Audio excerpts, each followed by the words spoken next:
Welcome to Mr. Hutchings History, where the past comes alive. Let's dive into today's story. Hey everyone, and welcome back. Are you ready to dive into some history with us today? Always ready to dig in. What have you got for us this time? Well, today we're going to be looking at something that might surprise you. Oh, I like surprises. Hit me with it. It's all about Canada. Canada, eh? Seems pretty straightforward. Big country up north, what's the surprise? It's their role after the Vietnam War. Now that is interesting. Most people don't really associate Canada with the Vietnam War. Peacekeepers, maybe, but... Right, exactly. But there's a whole lot more to the story. Okay, you've got my attention. Lay it on me. So from what I've been reading, there are two big things we need to unpack here. All right, shoot. One, Canada's huge humanitarian response to the Vietnamese refugee crisis. You know, the boat people. Ah, right. A truly tragic chapter of history. Yeah, absolutely. And two, the really controversial Agent Orange testing that happened, wait for it, in Canada. Whoa, hold on, Agent Orange. Yep. In Canada. I did not know that. Yeah, get this. Canada accepted more Vietnamese refugees than the United States. No way. Seriously. Now that's a shocker. I would have never guessed that. I know, right?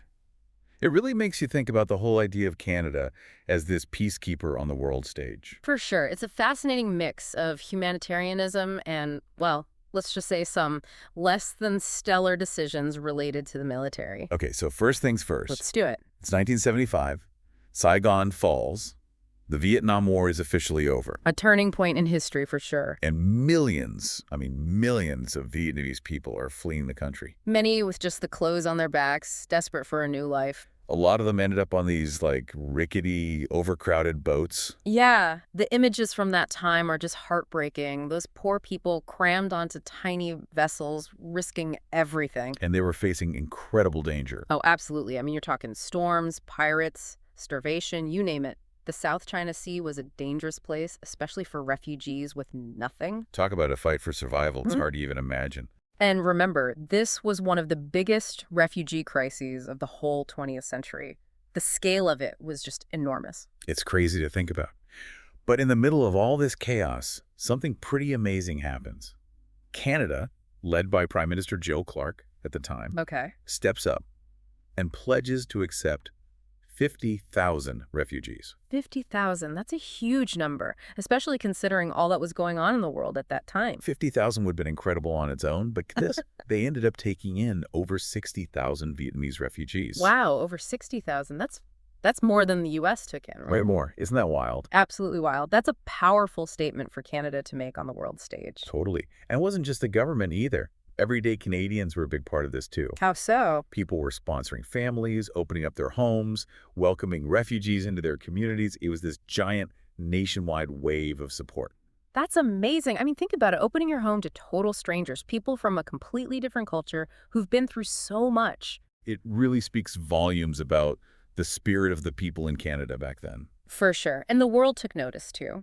What do you mean? In 1986, Canada, as in the whole country, received the Nansen Medal from the UN. The Nansen Medal? Yeah, it's this big award for extraordinary service to refugees.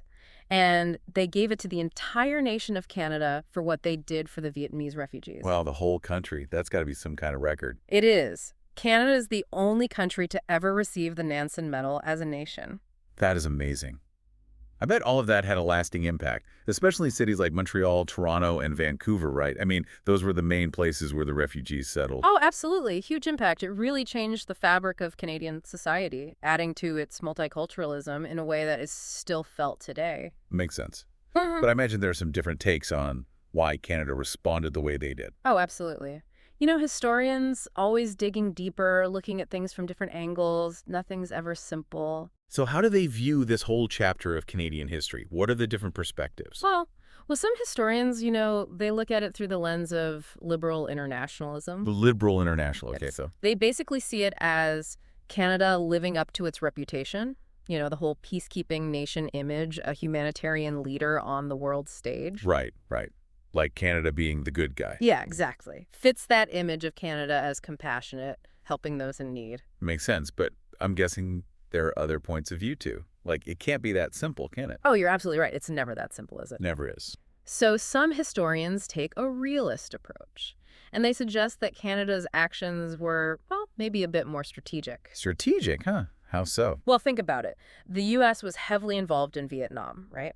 And this was a way for Canada to kind of differentiate itself, show its independence on the world stage, while still keeping those close ties with the U.S. Oh, I see. So kind of walking a fine line between global politics and humanitarian aid.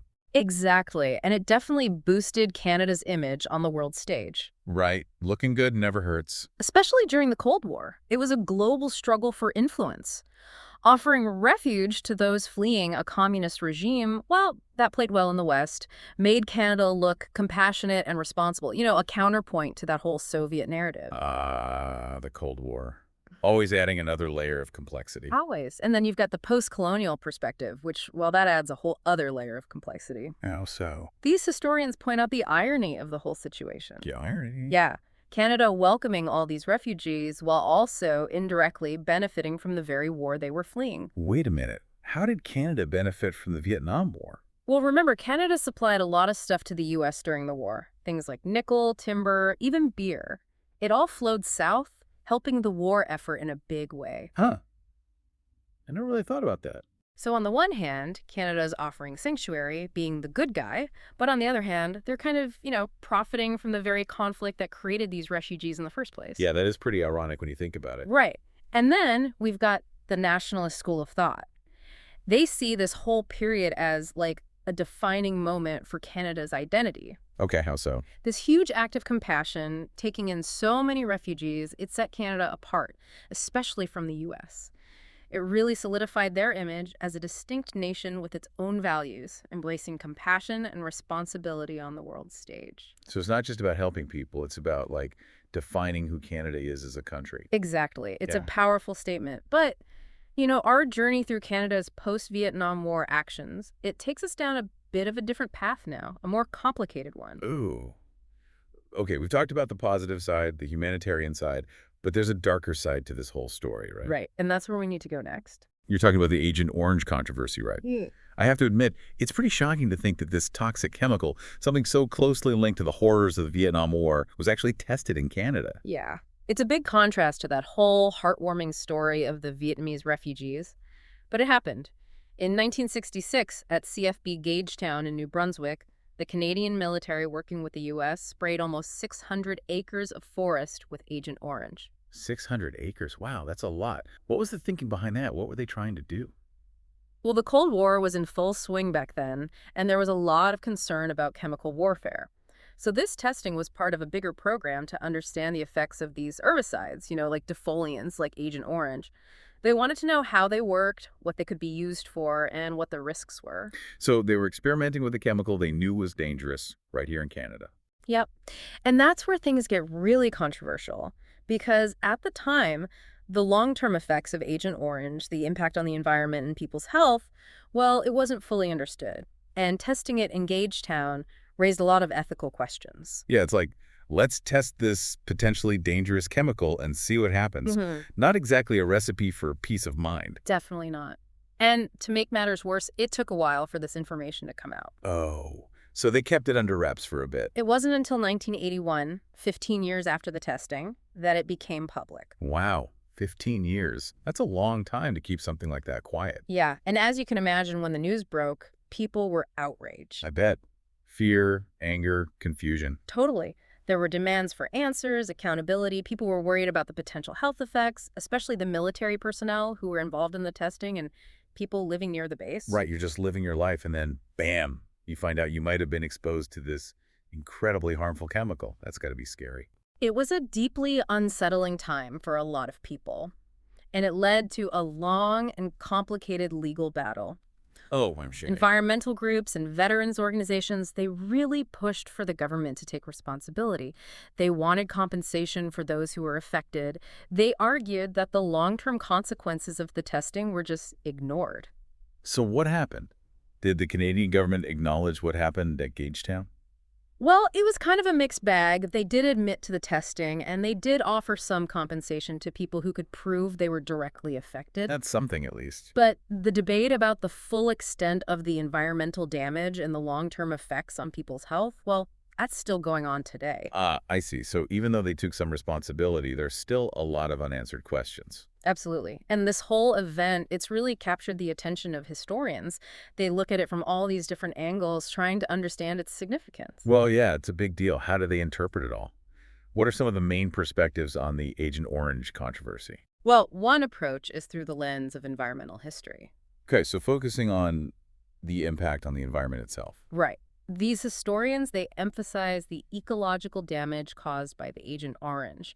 They criticize how environmental concerns were just brushed aside during the Cold War. It was all about military goals. And the Gagetown testing is a prime example of that mentality.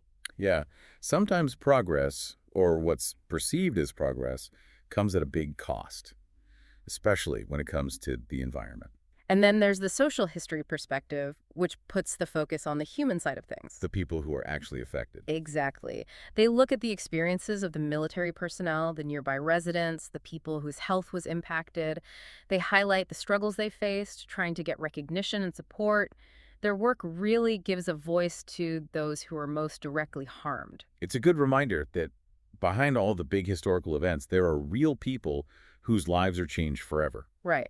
And then there are historians who look at it through a political history lens. Okay, so focusing more on the political context. Right. They analyze the controversy within the framework of Canada-U.S. relations during the Cold War. They argue that Canada letting the U.S. test Agent Orange on their soil, even knowing the risks, well, it was about keeping the U.S. happy, maintaining that strong alliance during a really tense time. So basically a political decision that puts strategic interests ahead of the well-being of Canadians. Yeah, that's the argument. And then you've got the Cold War realist school of thought. Okay, what's their take? They see the Agent Orange testing as, well, regrettable but necessary, like a consequence of Canada's commitments during the Cold War. They get that there were risks, but they say that in the context of fighting communism, Canada had to support its allies. Even if it meant making choices that could hurt its own citizens. It's a complicated issue for sure. And these different interpretations, they help us understand how messy this whole period was, full of contradictions and different perspectives. Wow. This has been quite a journey. It's amazing to think about Canada opening its arms to the Vietnamese refugees, but then there's this dark cloud hanging over everything with the Agent Orange testing.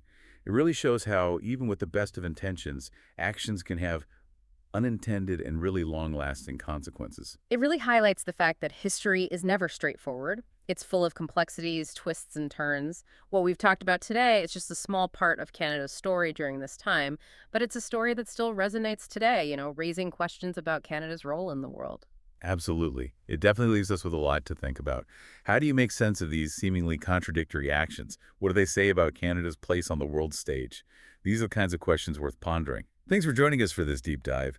And as always, we encourage you to keep exploring these topics, dig deeper, and draw your own conclusions. Thanks for listening to Mr. Hutchings History. Keep exploring, and we'll see you next time.